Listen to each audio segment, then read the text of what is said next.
Welcome to Final Fantasy Weekly. I'm Drew Kreisman. And I am Ira Kreisman. And on this episode, we will be discussing the music of Chrono Trigger, as composed by Yasunori Mitsuda.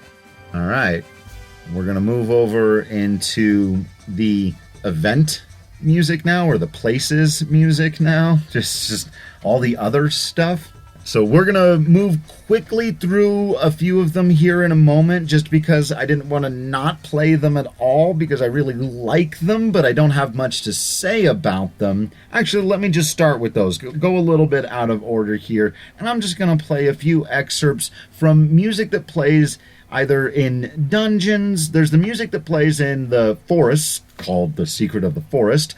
There's music that plays when you're in the castle that I really like and oftentimes hum to myself, that's called Courage and Pride. And then there's the music that plays whenever you're in a church or whenever something mysterious and magical is going on, called the Minoria Cathedral, all of which I think are just really pleasant pieces of music to have on in the background of whatever you're doing.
A few more in that category that appear later in the game are Underground Sewer, which you may be surprised plays when you are in an underground sewer. The Primitive Mountain from the 65 million BC time, that I think does a really good job of putting you into that time. Also, I really like the Rhythm of Wind, Sky, and Earth, which is almost entirely a percussive piece, which does the thing we were talking about earlier, where you've mainly just got ancient instruments, which is really cool.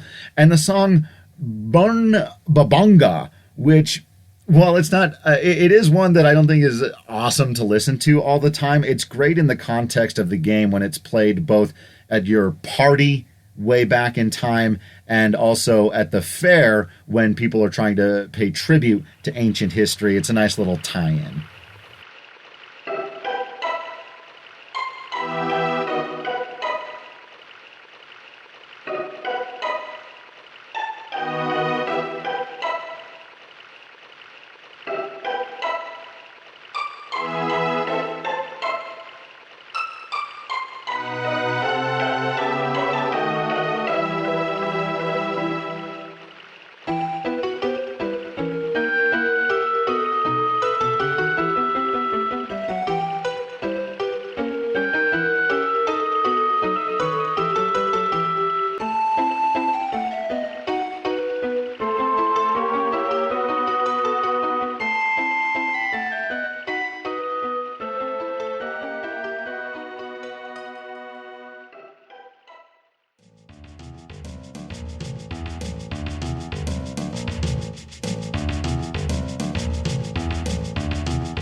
So to rewind back to the beginning of the game and talk about one of the very first pieces of music, there's a track called Peaceful Days that to me is essentially Yasunori Mitsuda paying homage to Nobuo Uematsu's town themes from Final Fantasy.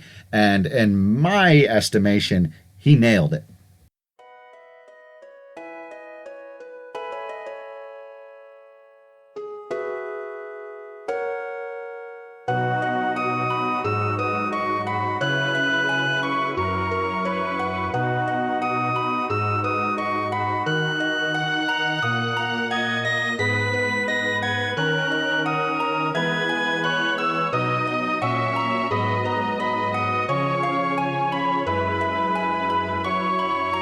As peaceful town themes go, this is, for me, on par with kids running through the city. This is a corner. This is a beautiful piece. Yeah, it really is. I love many reinterpretations of it, though it's fine just as it is. Having the main melody played once through on the flute or piccolo, then the second time through on the strings, which is a very Lord of the Rings sounding move, though this was long before that. So it's just expertly crafted. And if I may quickly shout out, my favorite rearrangement of it is the piano version that Klutz, spelled with a K and a Z, of the OC Remix community did. You can probably find it on YouTube or go download it from OC Remix. It's phenomenal, and it captures the just fun nuance to the melody of this piece. The next piece I want to talk about could not be confused for a main theme of Chrono Trigger, but I think it's the main theme of Yasunori Mitsuda, the heart of his place music, his environmental music that he would write both for this game and for Chrono Cross. I think all of it lives inside what he composed for Guardia Millennial Fair.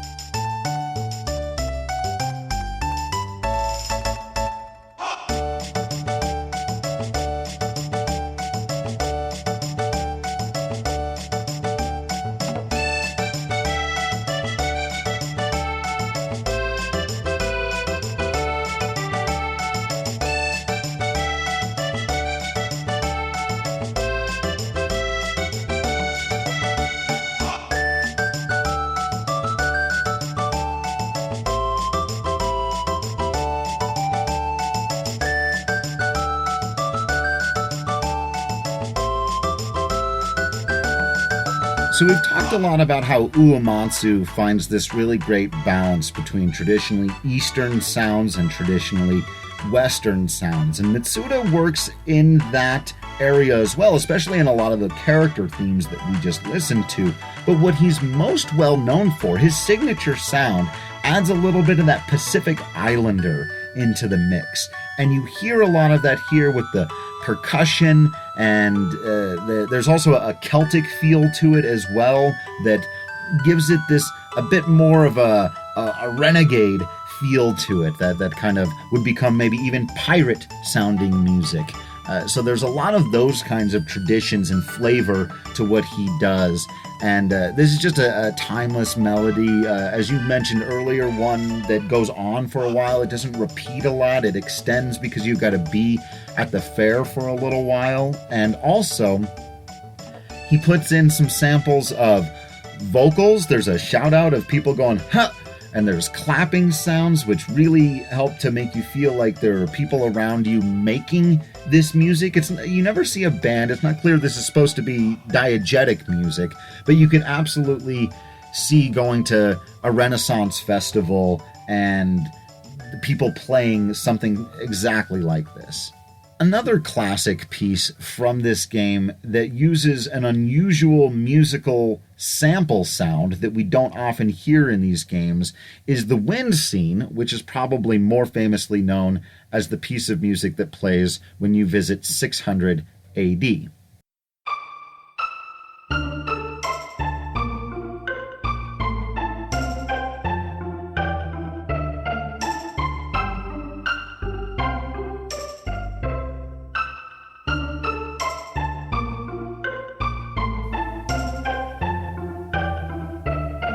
The sound that you're hearing there is supposed to be mimicking the plucking of stringed instruments, violins and cellos, however you want to, probably violins and violas in this particular case.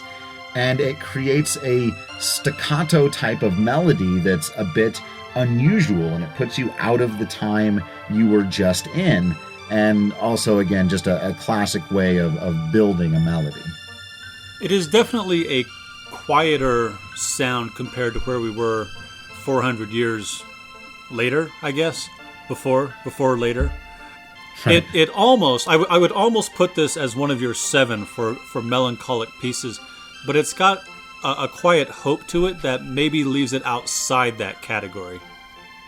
Precisely right. It's one that's just pleasant enough that, no, it's a nice piece that can kind of sink in there. It trades the melody off into the strings like the town music does, which helps it just kind of sink a warmth into you that keeps some of those jitters and scary thoughts, existential crisis thoughts away. Sure. Maybe it's a little more sleepy, or maybe a little more autumnal rather than melancholy. Yeah. And another great arrangement of it from our guy Klutz, by the way. And plenty of other people have done that one too. It's a very popular piece of music to rearrange. I do now want to talk about what I had mentioned like 3 hours ago about the battle music. I'm not going to play the main battle music because it just doesn't strike me, and this is something other people have mentioned. The Chrono Cross main battle music also doesn't strike me. It's just, it really fades into the background for me. But there is one piece that, while it's not great, and I also noticed on the thing I've got here, it wasn't composed by Mitsuda, which is strange, but the Boss Battle 1, as it's called, has an interesting trumpet melody to me that I find to be fun. But again, it's a piece that doesn't go anywhere. So I can build it up a little bit, but also use it as an example of other music that I'm not going to play, how the battle music is fine. I'll say it's fine. Sure. For me, the battle music largely gets... It takes too long to get going, so if you're in a quick fight, you hardly ever hear the battle part of the battle music. And it is... Yeah, it's just kind of... I'm just going to have to agree with you. It's fine. Except perhaps for the last battle piece. Yeah, we'll talk about that. There's actually 2 at the end that are something else. Before we get there, though, of course, we've got to talk about Kingdom Trial, a standout piece of event music that does exactly what it was meant to do, which is sound like you're in a trial.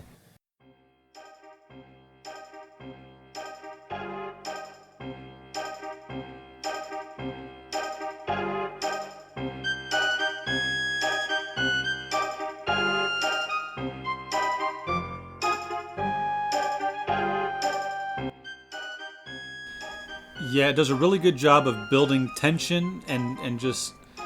It doesn't even build tension, it just is tension the whole time. It is prim, it is proper, and it's got this... It sets this undertone of, we are not quite sure what's going to happen, but this is pretty serious. Yeah, and it's got that stomping percussiveness that makes it feel like steps, like literally like someone's pacing in a courtroom, or that it's a rhetorical back and forth. The melody trades off between instruments. It has these pieces that seem to interrupt each other, like someone maybe would interject in a debate. It's just, it's an extraordinarily clever piece of music.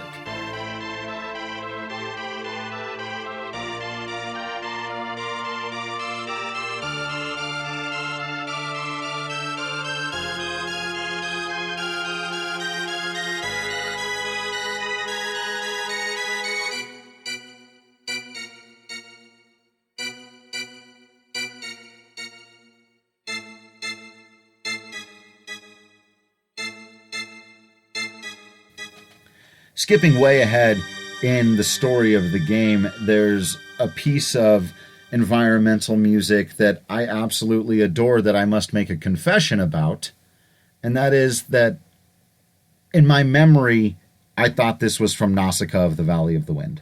Nice. Yeah, I mean, I have to assume that Joe... I never say his last name right. Me neither. It's not just Hisashi. It's like Hisaishi. Yeah, because Japanese is just pronounced differently. So, Hisaishi, I have to assume that... I mean, because they're working at the same time on similar projects. They're on like the same wavelength, you know, that, and they're drawn from similar origins. So a lot of the music that plays in Studio Ghibli films reminds me of Final Fantasy music and vice versa. Absolutely, and it's always a good thing. So this singing mountain piece that, you know, the melody is carried on the bells, and I really feel like you could drop it right into almost any Studio Ghibli film and it would fit, and that's a good thing. Yeah, oh god, yeah, it sounds... It's almost...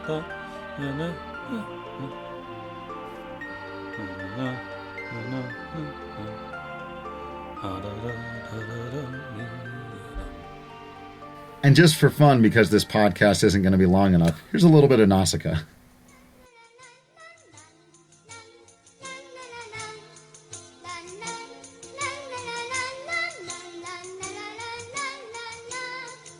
To go to the other end of the spectrum for a moment, almost every single piece of music that we've listened to, not just on this episode, but throughout this podcast, has been melody driven. That's how, especially back in the day, before there was any voice acting, anything like that, you would have to have these melodies that you could hum along with and really enjoy while you're exploring dungeons or reading dialogue, because you'd be there for a while, and so you'd want that melody to stick with you. But there's a piece of music that's purely environmental that has almost no melody whatsoever that I think is one of the most fascinating tricks that Yasunori Mitsuda pulled off on this soundtrack, and it's the Ruined World piece.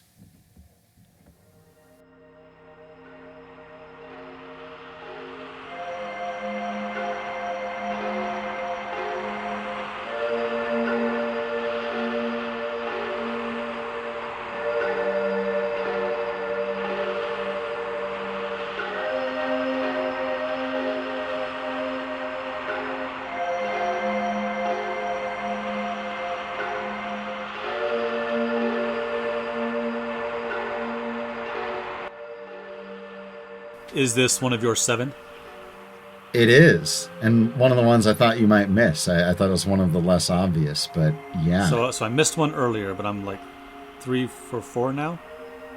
Yeah, we haven't been keeping score, but you've only missed one, so when we get to 7, we should be able to do that. Fair enough. Yeah, this piece...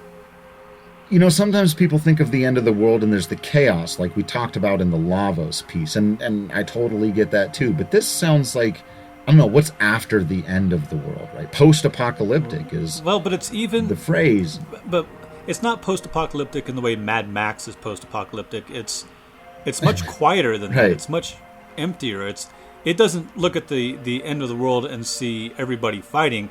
It looks to the end of the world and sees everybody giving up or going to sleep, even with that hope starving. Seed. Yeah, like it's not that they don't want to try to persist, it's that they can't anymore. Right. We're can't believe I'm going to say this, beyond Thunderdome. It literally, this is called Ruined World. There's the tiniest seed of hope, maybe, and only because Chrono and pals showed up. This is people waiting to die.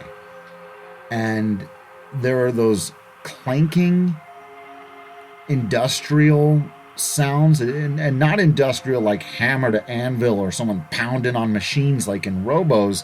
Like, it sounds like almost pipes blowing in the wind. Right. Like, not that somebody is doing something, but that the remains of something someone has once done are now bumping into each other. Yes, absolutely. And what little melody there is, this long, drawn-out string piece feels like it lasts longer than it should. It never changes quite when you feel like it is. I'm not sure I could count out measures in this thing, but it wouldn't surprise me if whatever time signature exists, it's an unusual one because the changes are just oddly timed. Everything about this piece, yeah, it gives me a different vision of the end of the world that isn't, guys in fancy cars fighting each other. It's a little more serious than that. And while we're in this space, to live in it for just a little while longer, another piece that to me it is like all of these melancholy moments we've been talking about is titled At the Bottom of Night, which is a great title.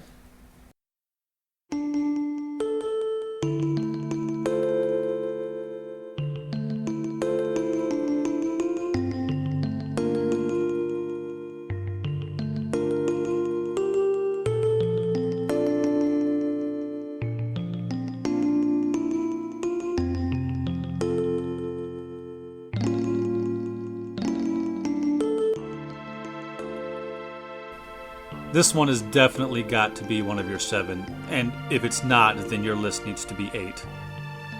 Correct. This is one of the pieces that made me think about that. I was watching another video of some people talking about Chrono Trigger, and this piece came on, and it just kind of begin with, it gets into me, whether it's this original version, which can be very simple, or there are a couple of rearrangements we want to talk about. The one I'll mention, an album we've mentioned before, which is the KFSS Studios Square Dance, which is electronic dance music from the Square Enix company. There's a rearrangement of this piece, and I'm forgetting the title of it now. I'm sure you can find it, with a male vocal that I feel gets it. Understands, again, I'll use the word because it's definitely the right one for this song, the melancholy of, I feel like this what Yasunori Mitsuda was feeling. When I hear a piece of music like this, I guess I'm not that shocked to hear that the musician who made it was going through something very real when he was making this.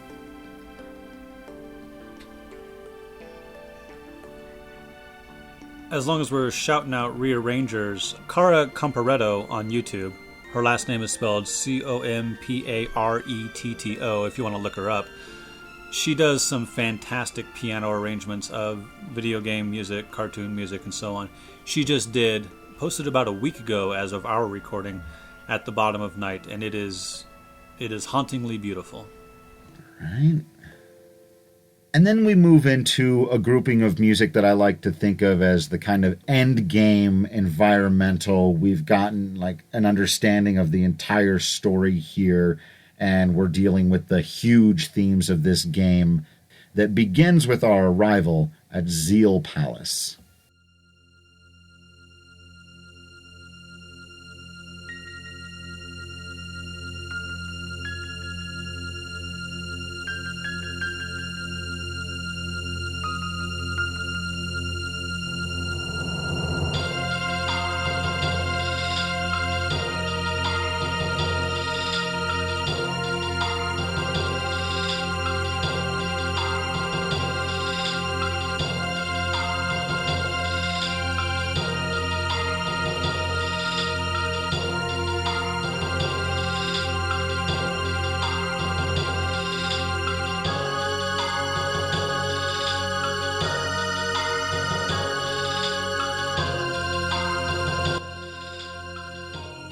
This piece is interestingly atmospheric in its first minute and a half before it gets kind of odd and bonkers, which I think mirrors Magus' theme, which starts low and slow and more atmospheric before it gets into its melodic components. Yeah, which is appropriate, being that he's from Zeal.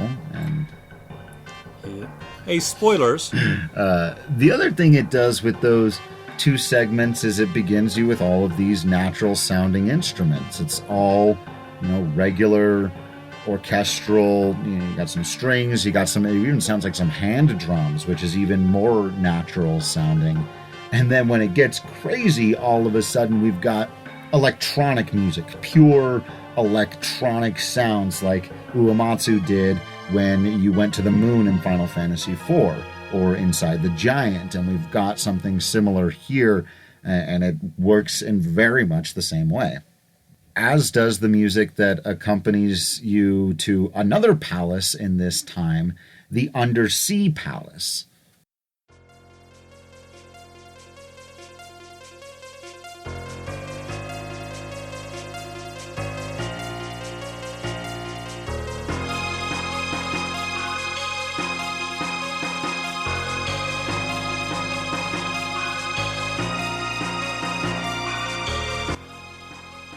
It's also a fun juxtaposition, too, because it's easy to forget when you're in Zeal that you're actually way back in time because the technology is so much farther advanced, and that, again, is reflected here in the electronic music.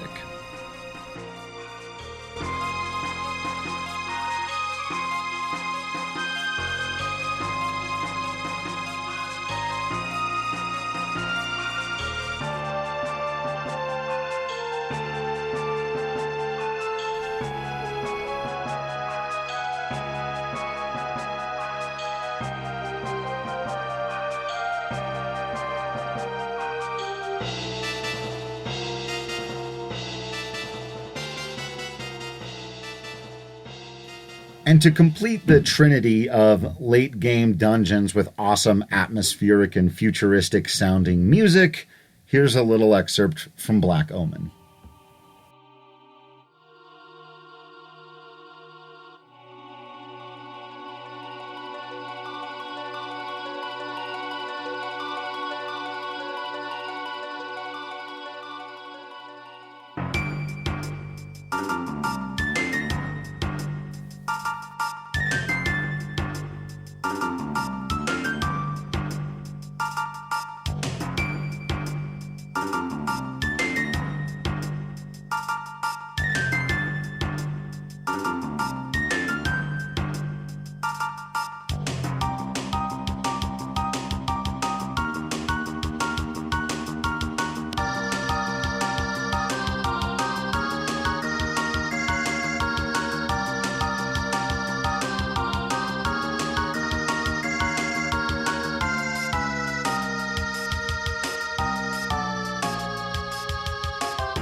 Another late-game piece of atmospheric music that we actually hinted about in the story that I feel like is a very good core, again, of the kind of mysteries of this game is the track Sealed Door, one that was composed by Nobuo Uematsu. And you can kind of tell.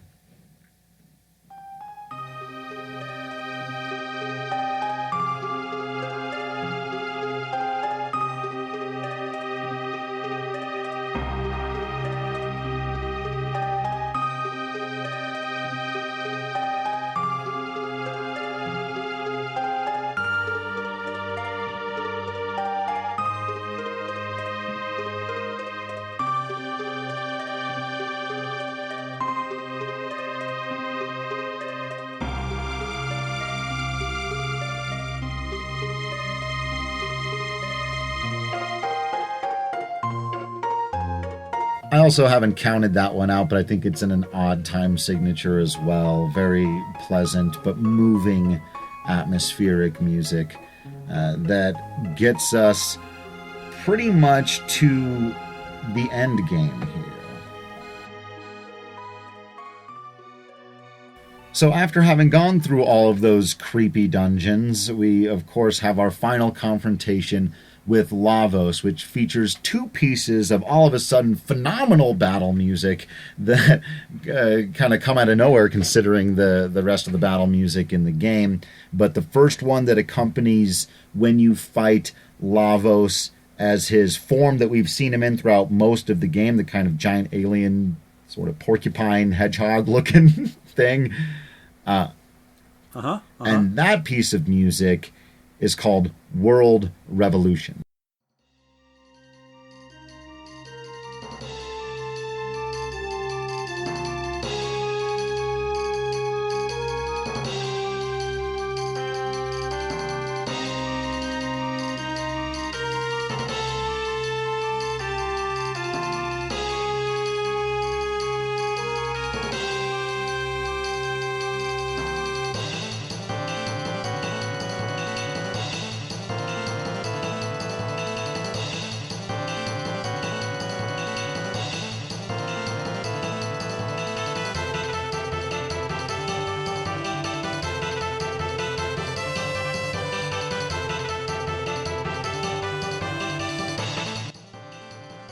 This one feels to me more like a Final Fantasy piece. I don't really know how to quantify that.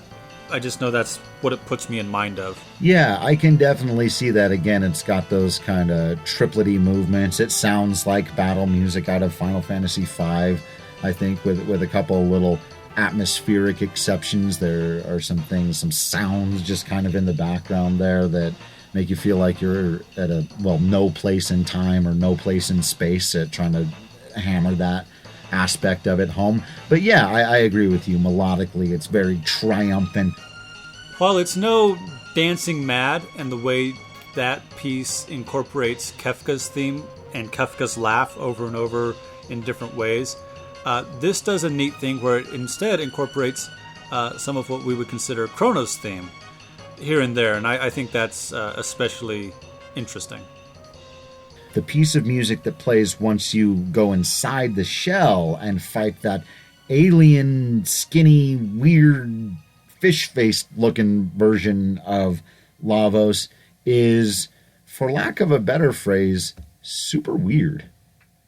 Oh, and a warning, because I want to play this part of it, but it might be a bit discomforting. There's a sound at the beginning of it, which I'm pretty sure is supposed to be a scream. I'm not sure whose scream it is, but it's certainly a bold way to begin a piece of music.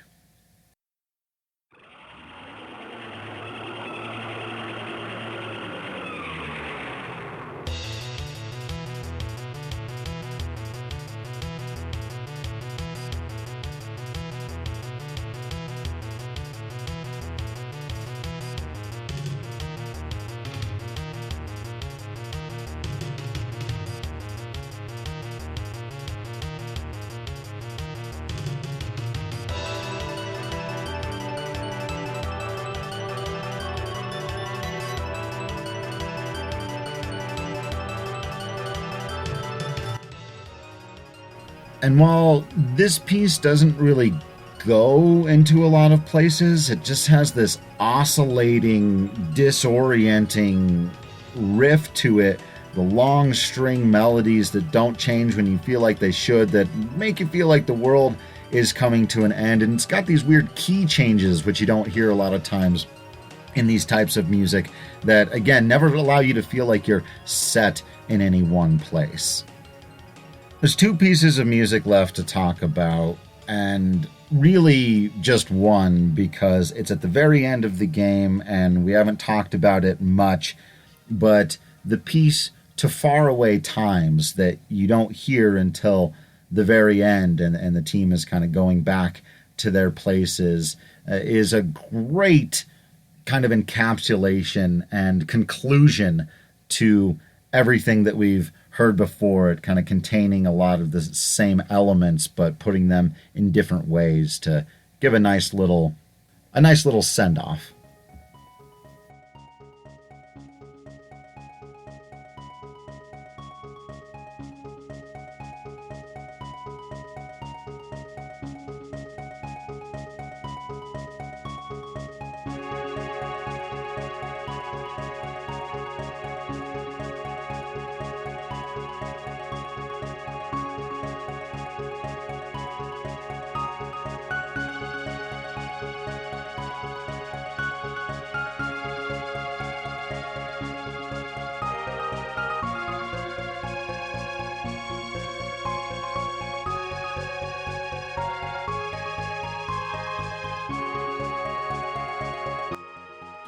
So is this one of the 7? Because on the one hand, it's kind of hopeful and happy, but at the same time, it's because it's the end of the story and everyone has to go home and they're probably never going to see each other again. Yeah, exactly right. Nailed it entirely there. And not only the end of the story for our characters, the end of, us being able to play the game, having to put it down and step away, though you can New Game Plus it. There is even that just ending of things. As we talked about, the inevitability that things end. And if we've just gone through the story of this game, we know that. We understand that very deeply. But there's also the way it plays with echoes. It repeats these lines and kind of echo riffs that, give you this feeling that also nothing ends. The old, nothing ever truly ends. Energy is just converted into or whatever. That we've also seen that time goes on and on and on, and people and the new live from 65 million to 2300 AD, and so I think that just at the heart of this piece of music is that everything ends, but also everything is endless. Everything is timeless. Everything that has existed in time will always exist in time. And through the lens of a time traveler, nobody ever truly dies. Right? They're always where they are in their time and place in history. That reminds me of a quote from Peter Capaldi's time as the Doctor. And I'm going to have to paraphrase, so I don't remember it exactly, but he says something like, "Everything ends, and it's always sad. But things begin again, and that's always happy." Yeah.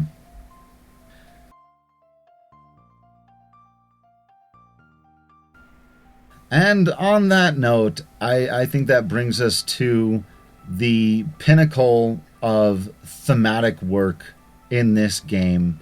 The melody that transcends analysis or even an over discussion of it. The piece that is the heart of both the plot and themes of the game, Corridors of Time.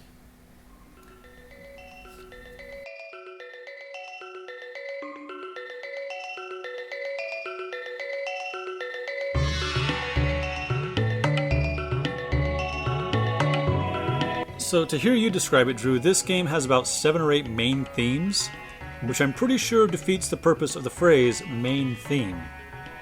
Right, but, Star Wars doesn't. Sure, absolutely. And I have to ask, is this one of the 7? It is. This is the final one of the 7. And actually, I think this might have been 7.5. I think we already did 7. Corridors of Time exists in a special place because I'm never, ever going to turn it off. If people are playing it on xylophones, if they're playing it on a metal guitar, if it's one person on a cello, if it's an entire orchestra, if it's the original sound version with these weird tubular bells and samples of a sitar, and it's just a perfectly built melody. And the way it concludes with that final build into its resolution is just so endlessly satisfying. And so no, I can listen to any version. On the piano, always good.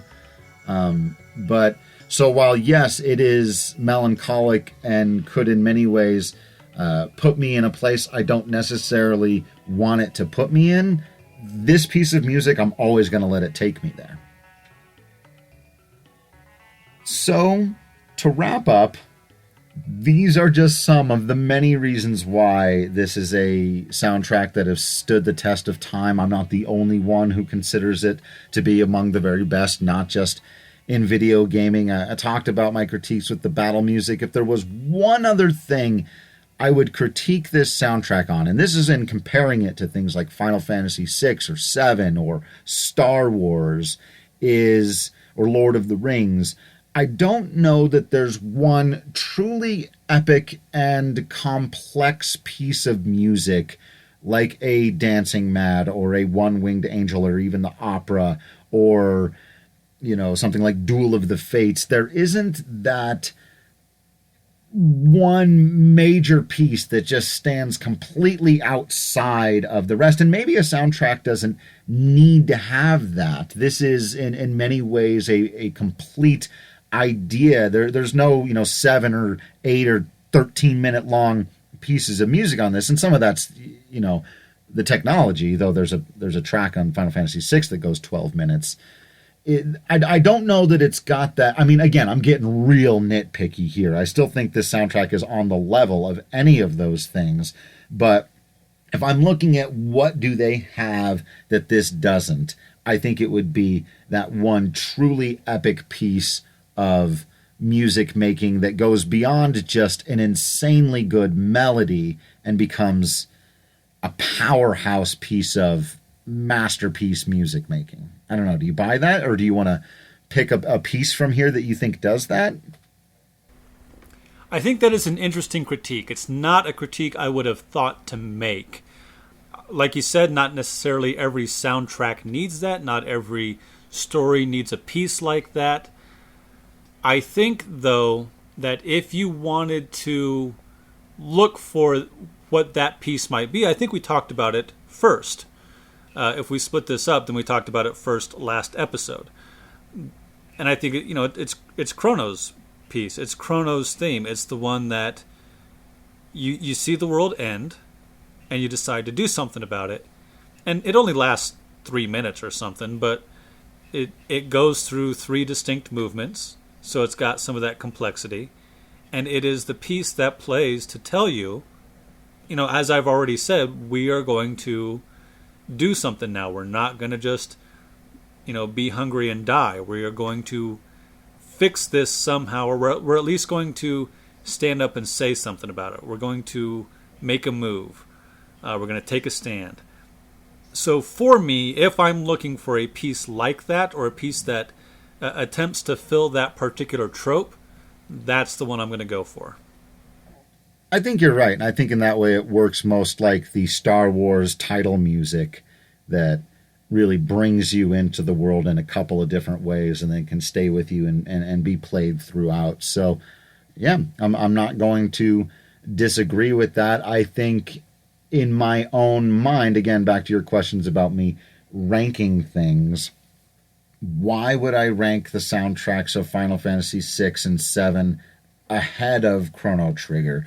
And I think that it's not that I want to hold something against Chrono Trigger. It's that those pieces of music like the opera and Dancing Mad or like One-Winged Angel separate those soundtracks even further. They're this thing that Chrono Trigger doesn't have. But that's so nitpicky. Well, but it's an interesting metric to apply to soundtracks of this genre. I like it as a thing to at least think about. Like, if I'm analyzing a coming of age hero's journey, I'm going to look at Joseph Campbell and see, which of these classic hero's journey motifs do they hit and which do they not. And that's not necessarily a negative or a positive. It's a thing to look at. And so I like that as a tool, as a metric by which to understand these kinds of soundtracks.